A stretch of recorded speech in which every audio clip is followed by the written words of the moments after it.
ಬೆಳ್ಳಿಯ ಮೇಲಾಗಿ ನೀ ತೋರಿ ಬಾ ಬೆಟ್ಟದ ಮಕ್ಕವ ನೀ ಕಾತು ಬಾ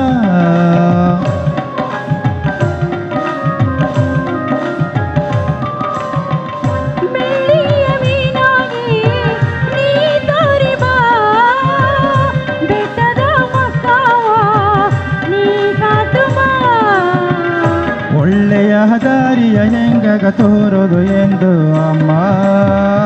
ಬೆಳ್ಳಿಯ ಗುಡಿಯ ನಾಲ ಹಿಡಿದು ಬನ್ನೆಯೋ ಅಮ್ಮ ಒಳ್ಳೆಯ ದಾರಿಯ ಹೆಂಗಗ ತೋರೋದು ಎಂದು ಅಮ್ಮ